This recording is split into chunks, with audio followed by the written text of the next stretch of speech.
In this video, I'll show you one way to work with watermarks when tagging your document. We have our sample document here. It's tagged, but it's not very well tagged. And I have a figure tag in the tag tree that contains not only all of the paths making up the watermark for the word draft, but also the text that's in the list slightly overlapping and below the watermark. So in this case here, and I also have the watermark on the second page, I want to make sure that the watermark is untagged, but then the list gets tagged correctly.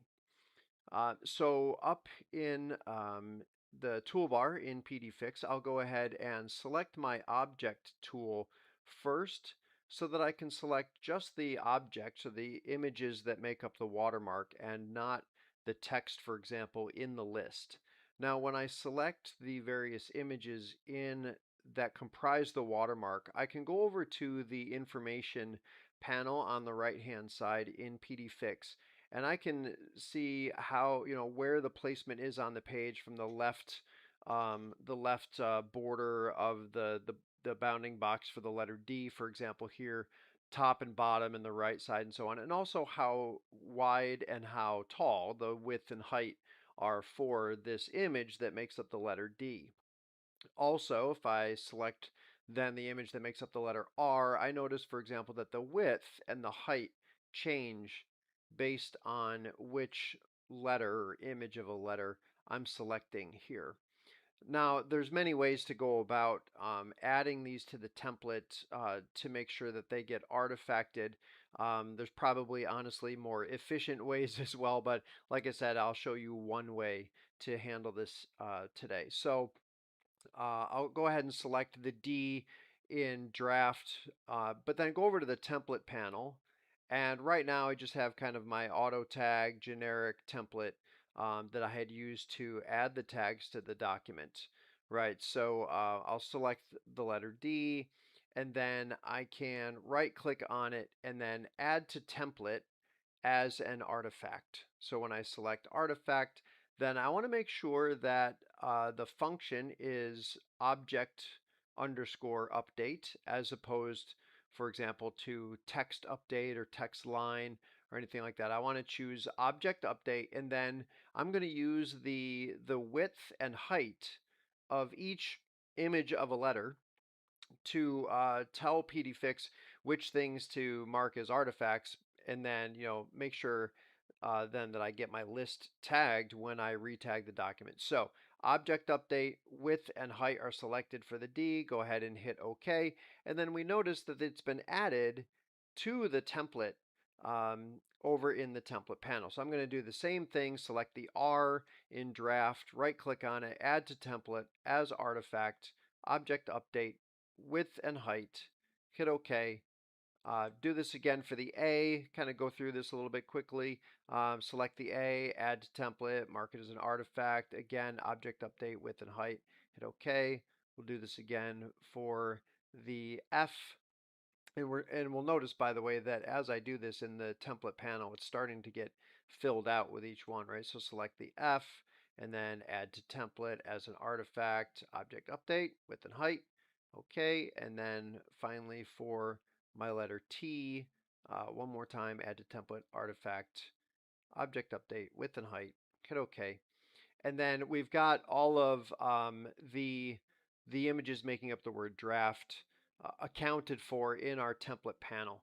Now, I'm sure that we could probably do things like, set the width and the height to be, greater than or equal the smallest of these letters, and then also set the height to be greater than or equal the shortest, right? And then set the other parameter end for the tallest and the widest and so on.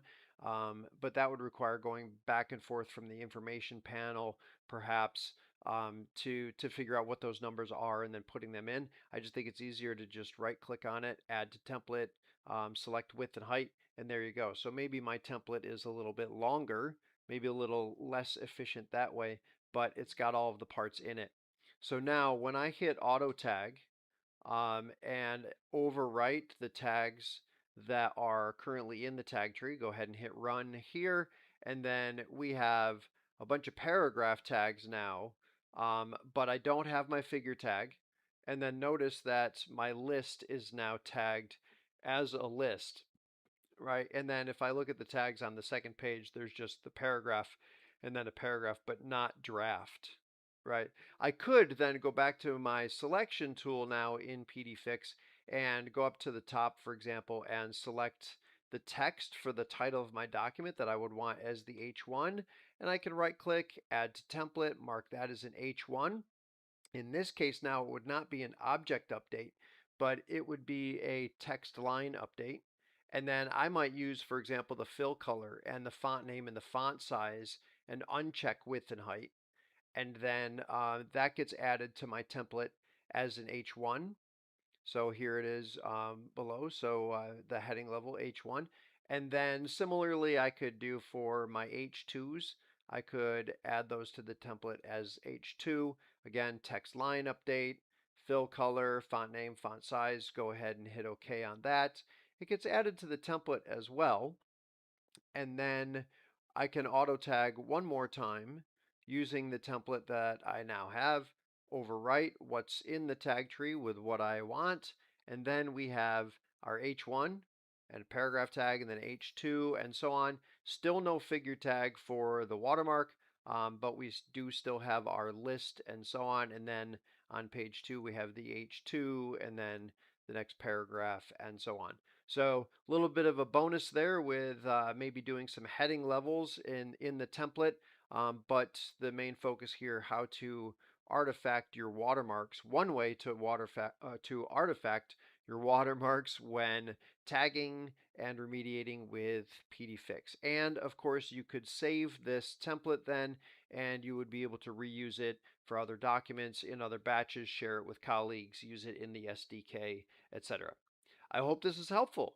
If you have questions, if you're outside the US, please reach out to us at support@pdfix.net. And if you're in the US, please reach out to us at sales@pdfix-us.com. Thanks.